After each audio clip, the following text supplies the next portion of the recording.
It wasn't the words that broke me that night. It was the way they laughed after saying them.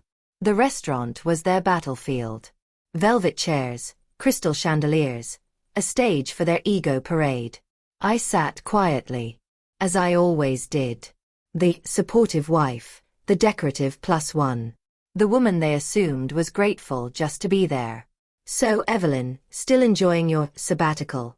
Charlotte grinned, her diamond bracelet catching the light like it had something to say. The table chuckled. Max didn't defend me. He never did.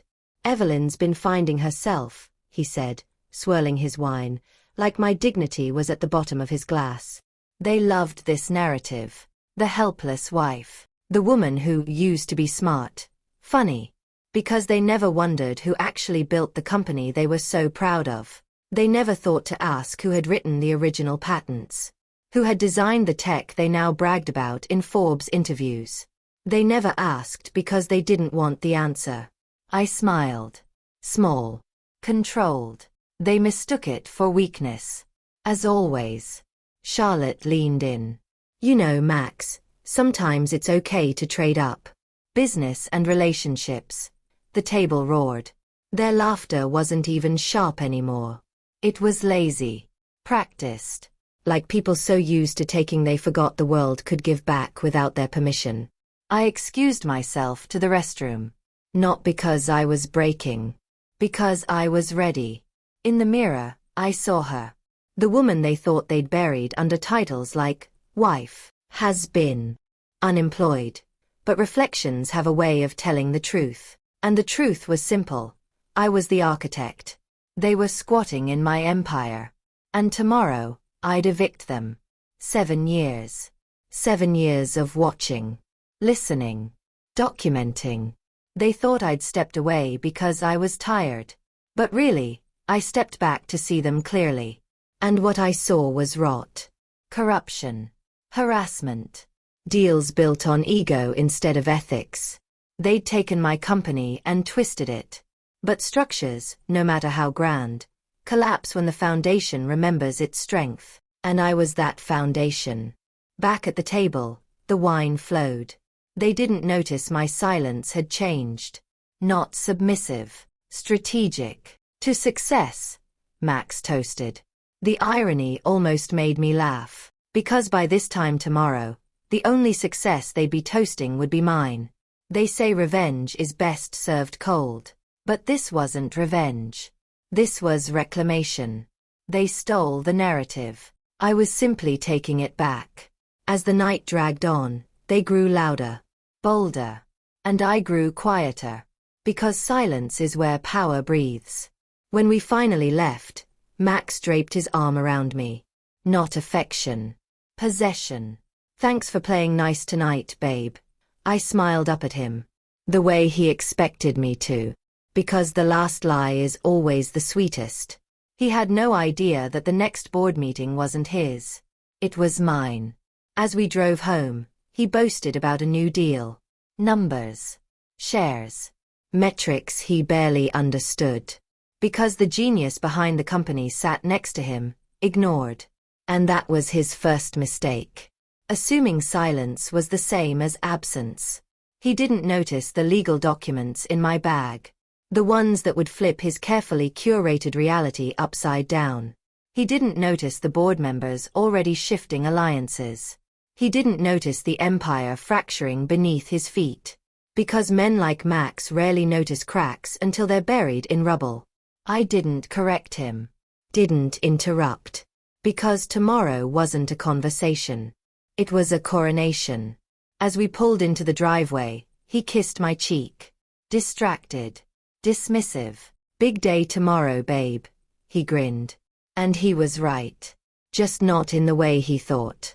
As I watched him walk inside, I realized something beautiful. I wasn't angry. I wasn't hurt. I was calm. Because the best stories aren't about revenge. They're about truth finally speaking louder than the lies. Tomorrow, my name would be spoken with respect or not at all. And I wouldn't have to say a word. They mocked me for being jobless. But it takes no job to own an empire they thought was theirs. Sometimes, Silence is just a pause before the reveal. Revenge isn't loud. It's methodical. Patient. Like me. The day I stepped back from Sterling Corporation, they all smiled. As if they'd won. As if I'd handed them the keys to my kingdom out of exhaustion. But really, I was giving them rope. And they wasted no time tying their own nooses. In public, I was the supportive wife, the woman behind the visionary husband. But behind the scenes, I was gathering names, numbers, receipts. Because power built on ego is never as stable as they pretend. And I knew every crack before they did. The first file was easy. Charlotte, VP of Public Relations. Queen of backhanded compliments. She'd been rerouting company funds to shell accounts overseas. Sloppy. Greedy. Arrogant. The paper trail wasn't even subtle. She thought no one was watching. But I was. Then came Greg. The strategic officer. His strategy, it turned out, was harassing junior employees and burying the complaints. I didn't need gossip. I had screenshots. Emails. Sworn statements. His downfall would be spectacular. And Max dear, predictable Max cheating wasn't even the worst of it. No, his greatest sin was mediocrity. Signing off deals he didn't understand. Approving partnerships that drained Sterling's integrity for short-term gains. He called it vision. I called it rot. While they drank their own lies, I built my case. With lawyers. With auditors. With people who remembered who really started this company. And every time they dismissed me as just the wife, I smiled. Because underestimating me was the only favor they ever did. One afternoon, I walked into Sterling headquarters. Not as Evelyn Montgomery. As Emily Brooks. The job posting was for junior brand consultant. Entry level. Beneath me. Which made it perfect. Because there's no better way to see a company's soul than from the bottom. They didn't recognize me. Too busy dismissing faces they deemed irrelevant. Charlotte interviewed me herself. Her words were syrupy. Poisoned. We value diversity. Especially women who know their place in a team. The irony was almost poetic. I took the job. And for 2 months I watched. How they belittled fresh ideas. How they uplifted incompetence wrapped in arrogance.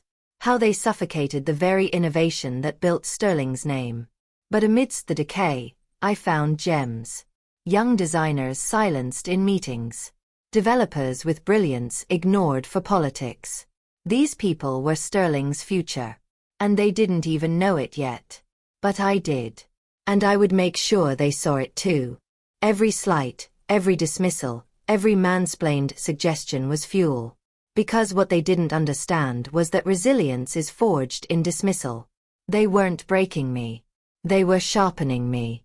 The final piece fell into place when I received an anonymous tip. A former intern. Fired for rejecting Greg's advances. She had evidence. Recordings. Emails. Proof that couldn't be silenced. We met in a quiet cafe. She was nervous. Understandably. But when I promised her this wasn't charity, this was justice, she smiled. Small. But real. By the end of that week, my file was complete. Charlotte's embezzlement. Greg's harassment. Max's incompetence. An empire built on my work, rotted by their greed. They thought they'd won.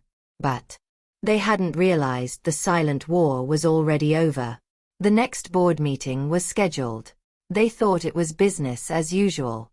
But I had other plans. Termination letters. Legal actions. Press releases ready to go. A full surgical removal of the infection they had become. As I left Sterling that day, no longer Emily, I looked up at the building. Not with nostalgia. With certainty. Tomorrow, they'll meet the woman they thought they'd buried. Because revenge is just a side effect. This was about reclamation. Of my name. My work. My voice.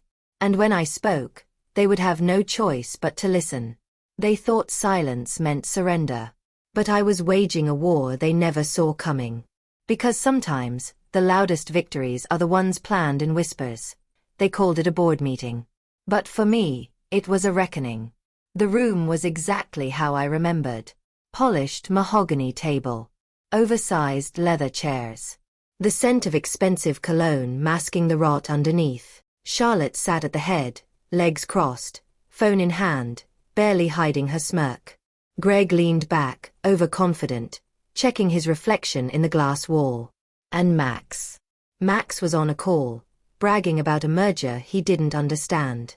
They hadn't noticed me yet. Of course they hadn't. Because people who feast on power rarely look down to see whose back they're standing on. When I took my seat, there was a flicker. Uncertainty. Confusion. But no recognition. Not yet. Charlotte barely glanced up. New hire? Please, grab coffee for the team before we start. Greg chuckled. Max didn't even flinch. It was poetic. I didn't move. Instead, I opened the folder in front of me. The room shifted when they saw the logo. Sterling Corporation. Executive seal. A folder only high-level officers had access to. Charlotte's smile wavered. Who gave you that? I looked up. Finally. Fully. Myself. The silence was delicious. Greg squinted. Who the hell are you? I took my time. Because the best reveals aren't rushed. Evelyn Montgomery. Founder. Majority shareholder. CO. The words hit harder than any slap. Charlotte's face drained of color. Greg straightened up. Too late. And Max. He dropped his phone. Literally. This is a joke, Max sputtered. Evelyn, babe, what are you doing? I smiled. The way predators smile when prey realizes the hunt is over. Correcting mistakes. Starting with you. I slid the documents across the table. Termination letters. Legal summons. Detailed reports of every misstep, every theft, every silenced complaint. Charlotte tried to recover. You have no idea how business works now, Evelyn. You've been absent. I leaned in. I was building. Quietly. Efficiently. The opposite of what you've done. I gestured to the screen. Presentation ready. Receipts lined up. Their own emails. Their own signatures. Proof they couldn't deny. Greg's bluster kicked in. You can't fire us. The board won't allow it. Wrong. Because while they'd been busy inflating their egos, I'd been securing alliances. The silent votes. The quiet nods. Every real decision-maker already knew this day was coming. I clicked the remote. On screen, faces appeared. Board members. Investors. Media reps. All attending remotely. All witnessing. Charlotte's voice trembled. What is this? Transparency, I said. Something Sterling has been lacking since you poisoned its core. The board voted. Quick. Unanimous. Removals confirmed. Positions revoked. Max's face looked like glass mid-shatter. Evelyn, please, this is our life. No, Max, this was my life. You turned it into your playground. And playtime was over. Security entered. Professional. Discreet. They escorted Charlotte and Greg first. They protested. Of course they did. But protests mean nothing when you've already lost the ground you stand on. Max was last. He didn't resist. He just looked at me. Confused. Hurt. But not because of betrayal. Because of his own arrogance. Why didn't you stop me sooner? His final plea. I held his gaze. Because sometimes, people need to see how far they'll fall before they understand gravity. When the room emptied, I exhaled. Not in victory. In release. Because this wasn't about revenge. This was about finally speaking louder than their noise. The remaining employees entered. The ones they silenced. Overlooked. The future of Sterling. I addressed them. Today, we start again. Not as a company built on ego, but as a community built on integrity. Applause wasn't loud. It was genuine. And that meant more. As I walked through the halls, faces turned. This time, not in dismissal. In respect. Because power isn't about titles. It's about truth. And today the truth spoke. They built their thrones on my silence. But the thing about silence is, it echoes. And when it breaks, it shatters everything they thought was untouchable. They thought they were irreplaceable. But good people were just waiting for the noise to quiet. The first morning without them was eerily calm. No barking orders. No ego parades. No condescending meetings. Just work. Real work. The kind that builds something. I walked through Sterling's office floors with new eyes. And for the first time in years, they looked back with hope. The employees weren't scared. They were curious. Because people don't leave companies. They leave bad leaders. And those leaders had just been removed. My first decision wasn't dramatic. No flashy rebrands. No ego-driven press releases. Just one thing, listen. I called an all-staff meeting. Not in the polished boardroom. But in the open common space. I stood in front of them. No podium. No filter. Just me. For too long, your voices were muted. That ends today. One by one, they spoke. Stories of overlooked ideas. Credit stolen. Talent ignored in favor of louder incompetence. They weren't bitter. They were tired. But beneath that fatigue, there was fire. I reinstated Lisa Hall. A developer with more vision in her pinky than Greg ever had in his entire career. She had once pitched an AI-driven platform to streamline client services. Greg had laughed her out of the room.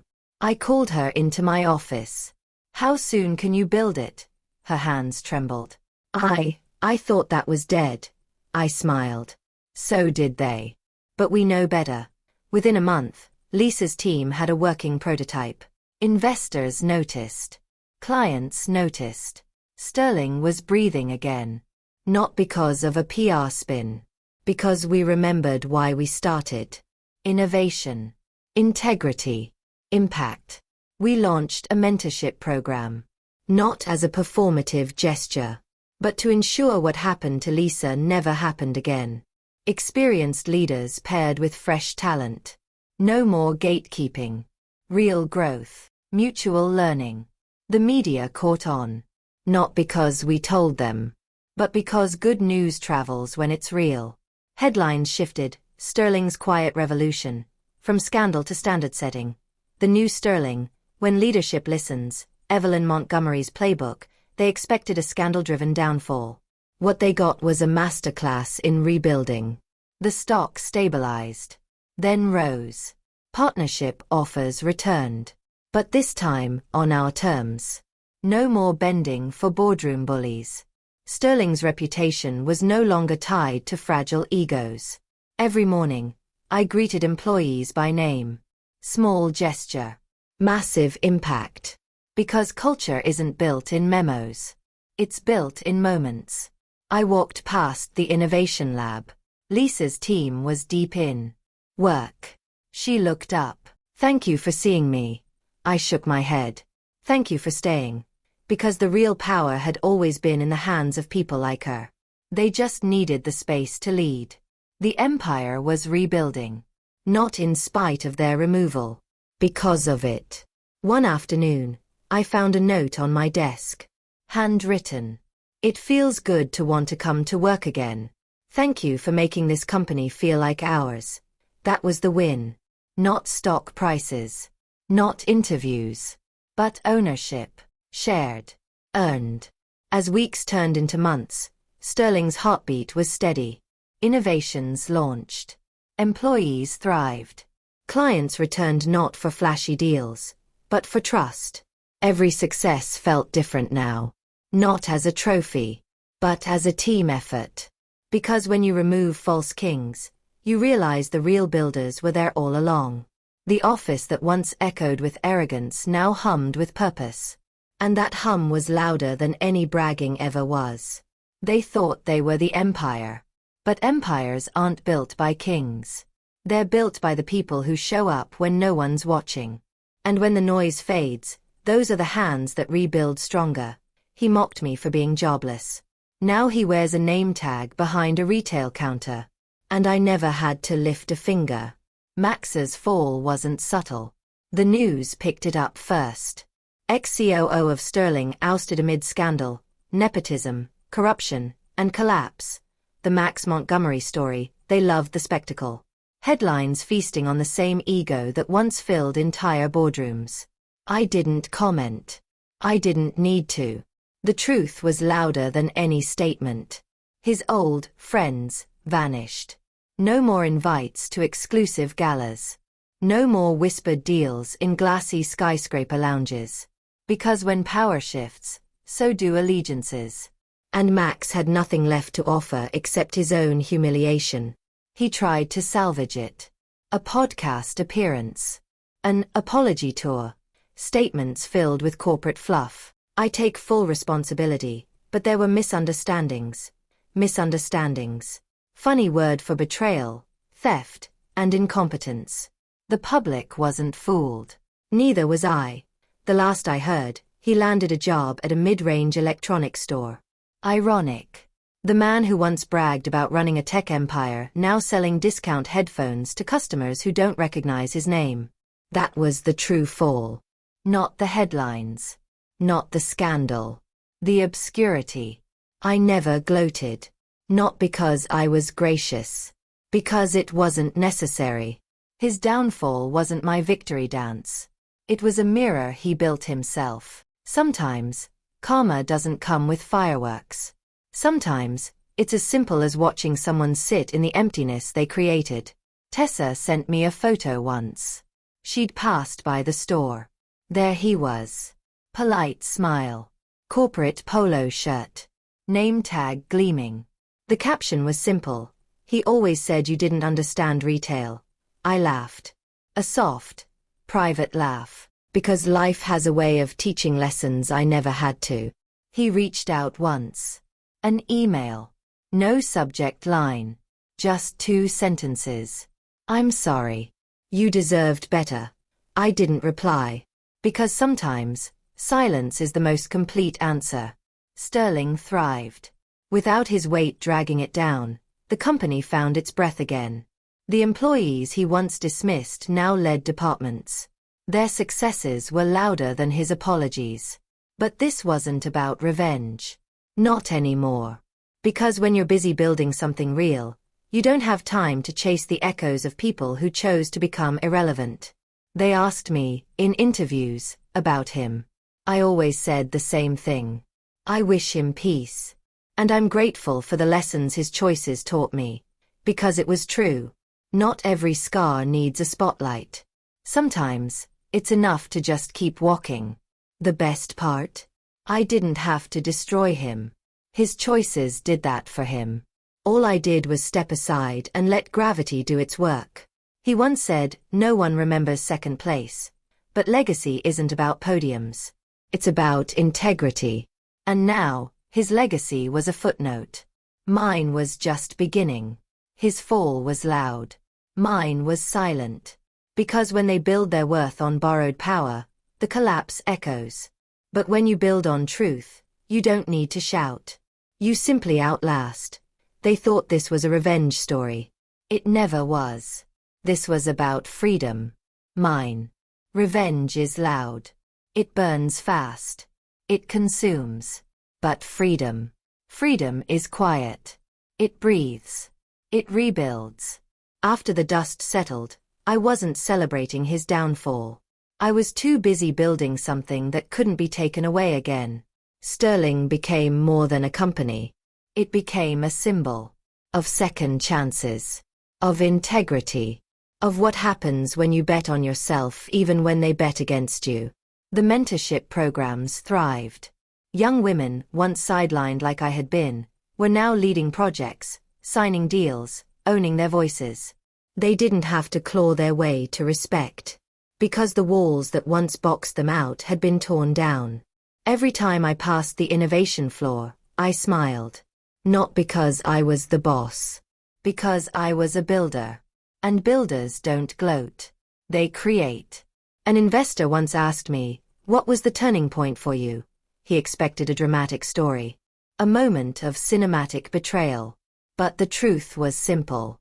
The moment I realized I didn't need validation from people who were terrified of my quiet strength, he didn't know how to respond. And that was okay. Because not everyone understands the difference between revenge and freedom. Max faded into the background. His name no longer opened doors. It barely opened conversations. He became a cautionary tale. A whispered reminder of what happens when ego outweighs vision. But I wasn't haunted by his ghost. Because my life was no longer written in response to his choices. It was mine. Fully. Finally. The best part? No one gave me that freedom. I claimed it. With every boundary set. Every no spoken firmly. Every moment I chose growth over bitterness. One evening, as the city lights flickered outside my office, I stood by the window. No glass ceiling above me. Just open sky. And it hit me. This wasn't a comeback. Because to come back, you have to have left. But I was here all along. They just refused to see me. Until I made sure they couldn't look away. I looked around my office. Photos of my team. Not trophies of me. But snapshots of shared victories. Because leadership isn't about standing above. It's about lifting together. The phone rang. Another opportunity. Another partnership. But I took a moment. Because success isn't measured by how much you stack on your plate. Sometimes, success is saying, "We're good right now. We're building with care."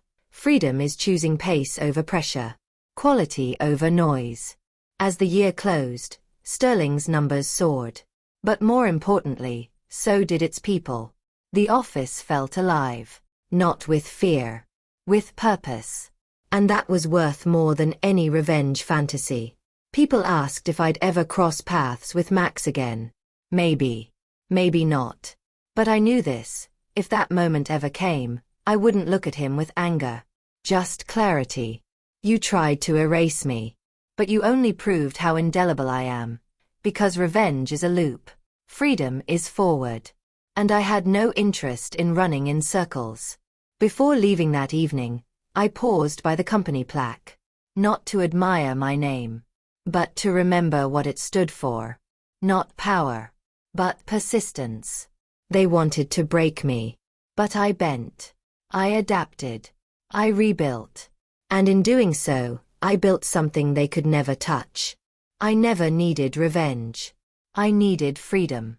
And now it was mine. Fully. Quietly. Completely. They wanted a revenge story. But I chose freedom instead.